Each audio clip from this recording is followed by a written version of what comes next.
Sosok Tom yang dianggap orang tuanya malah menjadikan dia fantasi selama bertahun-tahun, bahkan dari usianya masih remaja. Assalamualaikum, terima kasih yang udah klik video ini. Kasus kali ini terjadi akibat ayah tiri yang kegatalan. Tapi, gatalnya ini nggak bisa digaruk. Seperti biasa, jangan lupa tontonin sampai habis dan klik tombol subscribe.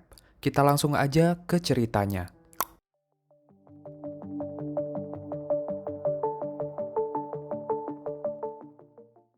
Kasus ini datang dari California, salah satu wilayah populer di benua Amerika Utara. Di sini juga banyak terdapat perusahaan teknologi besar dunia seperti Google, Facebook, Apple, hingga Tesla. Dan di California, tepatnya di area pantai Solana, adalah tempat tinggal subjek dalam kasus yang akan aku bahas di video ini. Namanya adalah Jet Jenks, wanita yang berprofesi sebagai seorang interior designer yang sangat sukses. Dia memiliki perusahaan pribadinya di tahun 2018 dengan nama Jet Jenks Interiors. Jet pun mencatat kekayaan bersihnya sebanyak 15 juta dolar Amerika atau sekitar 225 miliar rupiah. Jet lahir pada tanggal 14 Oktober tahun 1983 dari ibunya bernama Jenny dan ayahnya bernama Steve. Namun, kedua orang tua Jet terpaksa harus bercerai saat Jet berusia 10 tahun. Bu Jenny Jenks kemudian memutuskan untuk menikah lagi di tahun 1995 saat umur Jet 11 tahun. Dia bertemu dengan seorang pria bernama Tom Merriman. Dan lagi-lagi, pernikahan Bu Jenny ini terjalin relatif singkat. Hanya beberapa tahun, Bu Jenny kemudian bercerai lagi dengan Tom di tahun 2002. Saat SMA, Jet Jenks mengambil jurusan interior design. Ia terinspirasi dari usaha ayah kandungnya di bidang konstruksi. Kemudian dia pun melanjutkan studinya di Universitas Mesa San Diego. Setelah lulus, Jet pun bekerja di perusahaan ayah kandungnya. Lalu kemudian membuka perusahaannya sendiri. Setelah sukses, dia pun memiliki hobi muahal seperti traveling antar negara, mengoleksi baju desainer, minum minuman mahal, dan makan malam yang fancy bak sosialita. Meski dikenal sibuk, Jet ini tetap sering berkomunikasi dengan ibu, ayah kandung, dan juga ayah tirinya. Jet juga dikenal menyayangi ayah tirinya, si Tom, sama seperti orang tua kandungnya. Diketahui, saat itu Pak Tom ini memiliki kecanduan terhadap alkohol dan obat tidur. Di sini, Jet sebagai anak yang berbakti memberikan perhatian terhadap Tom. Bahkan saking sayangnya Jet sama bapak tirinya ini, dia sampai rela pindah rumah ke sebelah rumah Tom untuk bisa menjaga dan mengawasi si Tom ini secara maksimal. Emang anak baik kali si Jet ini weh. Tom Merriman diketahui pada tahun 2013 membuka peternakan kupu-kupu nirlaba karena kecintaannya terhadap Butterfly, terbanglah tinggi. Selama bertahun-tahun kemudian, kehidupan keluarga mereka baik-baik aja. Tapi, kebahagiaan keluarga ini tiba-tiba berubah pada tahun baru 2021. Semua bermula saat seorang pria datang ke kantor polisi untuk melaporkan kejadian aneh. Pria ini bernama Adam Spiliak. Adam adalah teman dekat Jet Jenks. Ternyata pas sore hari di tanggal 31 Desember 2020, Jet menelepon Adam untuk meminta bantuan dalam memindahkan ayah tirinya ke lantai atas. Tapi karena saat itu Adam sangat sibuk, dia pun menolak permintaan Jet. Nah, karena Adam gak enakan, demi menjaga perasaan Jet, Adam pun menyempatkan diri berkunjung ke tempat Jet beberapa jam kemudian. Waktu Adam sampai di sana, dia melihat tubuh Tom terbujur kaku di dalam sebuah mobil. Di sini Adam kaget, curiga, dan merasa, wah bahaya ini kayaknya. Nanti aku kebawa-bawa pula. Akhirnya, Adam pun memutuskan pergi ke kantor polisi dan melaporkan apa yang dilihatnya. Polisi pun datang ke rumah Tom alias TKP untuk melakukan pemeriksaan. Diceklah mobil yang dilaporkan Adam tadi. Tapi ternyata isinya udah kosong. Petugas kemudian mengetuk rumah Tom itu, namun gak ada jawaban sama sekali. Diintip di jendela pun kok kayak sunyi kali rumah ini. Tapi setelah petugas jalan balik ke mobil mereka baru ngeh kok ada yang nggak biasa nih. Ada tumpukan sampah berserak digeletakin gitu aja di jalan mau masuk ke rumah Tom. Dirapiinlah sama petugas ini sampah-sampahnya.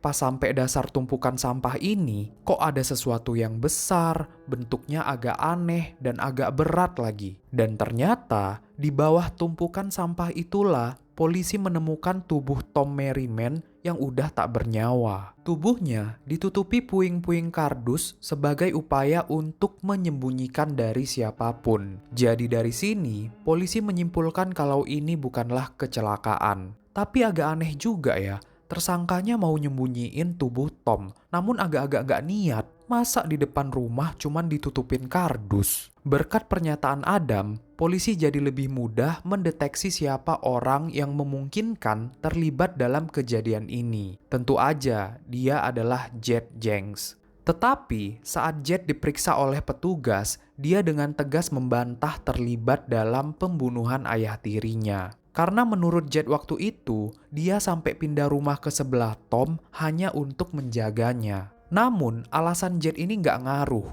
Pagi itu juga, petugas menangkapnya karena dicurigai melakukan pembunuhan. Diketahui 1 minggu sebelum kematian Tom, dia baru aja dirawat di rumah sakit karena terjatuh cukup parah. Tercatat, di rumah sakit tempat dia dirawat, Jed lah yang membawa Tom berobat dan menjaganya. Bahkan Jed juga yang menebus obat-obatan untuk Tom. Keluarga dan tetangga mereka juga bingung apa alasan Jed sampai ngebunuh Tom.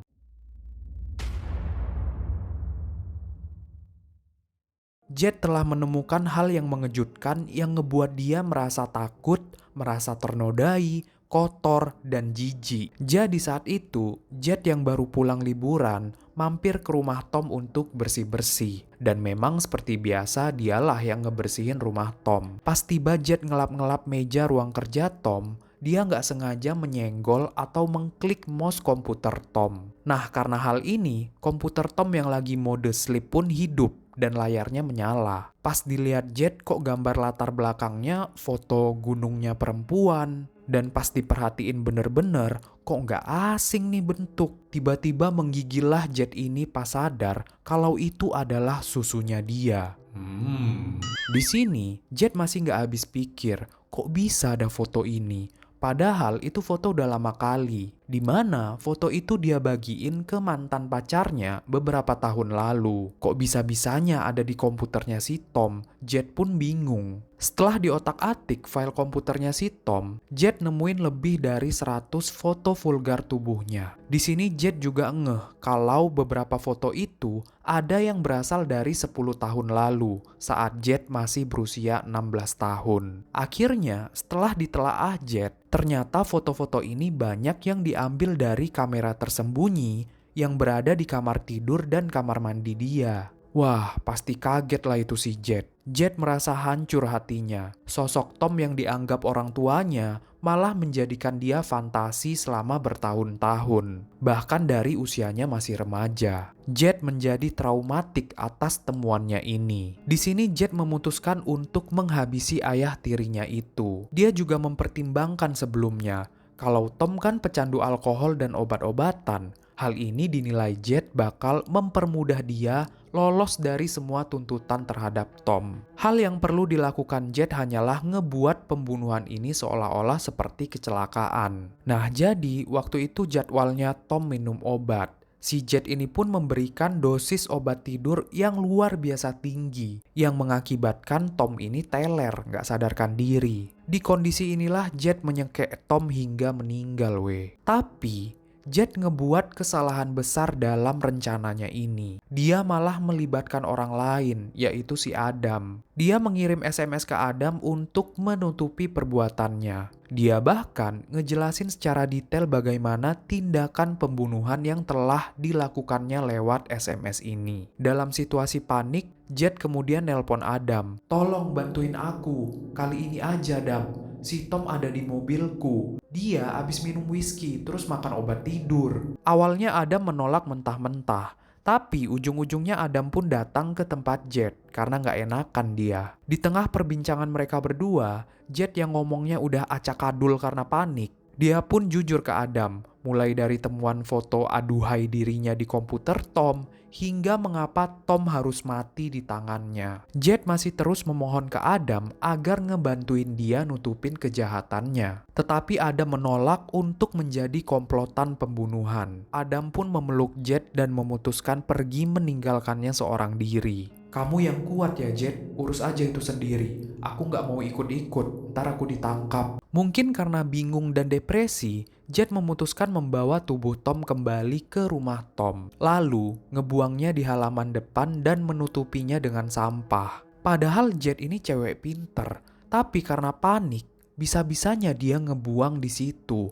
Kok nggak sekalian dibuang di hutan kan? Pas ditangkap ini, Jed tenang-tenang aja. Karena dengan duit dia yang banyak itu, dia bisa menyewa pengacara terbaik. Jed pun waktu ditangkap dengan enteng membayar uang jaminannya sebesar $1 juta atau 15 miliar rupiah. Habis bayar uang jaminan ini, Jed wajib tinggal dengan ibunya dan gak boleh berpergian maksimal 11.000 kilometer dari tempat tinggalnya. Jed juga diwajibkan menggunakan gelang GPS untuk melacak keberadaannya. Nah jadi uang jaminan ini bukan kita bayar terus bebas. Pembayaran ini hanya agar tersangka nggak ditahan selama menunggu persidangan dan proses penyelidikan. Akhirnya, sidang Jed secara resmi dimulai pada 21 Desember tahun 2022.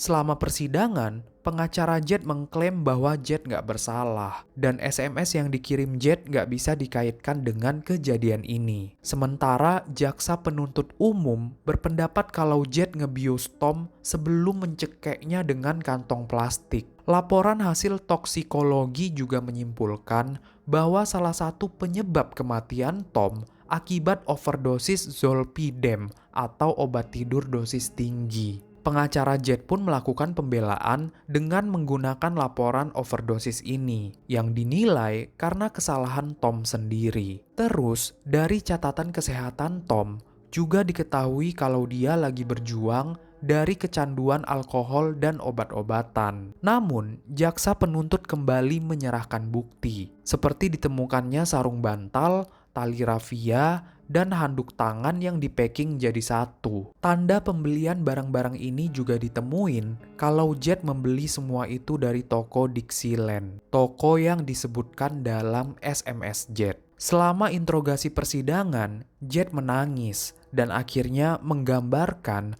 bagaimana perasaannya setelah dia menemukan foto bohainya di komputer Tom. When I went to clean in his office area, I was kind of wiping things down, and I bumped the mouse on his desktop computer, and it shook the screen awake.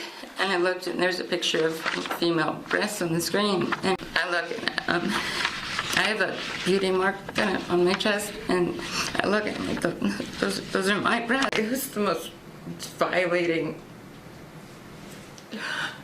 just awful, gut-wrenching feeling ever. I felt sick. Akhirnya, Jed pun divonis bersalah dan dihukum 25 tahun penjara. We, the jury, in the above entitled cause, find the defendant, Jabe Sasha Jenks, guilty of the crime of murder in violation of Penal Code Section 187, subsection A. Kalau kalian jadi Jed gimana Harusnya ngelapor ke polisi ya. Tapi mungkin Jed ini juga udah terlalu sakit hati dan kecewa. Jadi dia ambil keputusan juga nggak pakai kepala dingin. Coba tulis pendapat kalian di komen untuk kasus ini. Sekian pembahasan kita kali ini. Jangan lupa tontonin video-video aku yang lain. Klik subscribe dan like. Terima kasih. Assalamualaikum.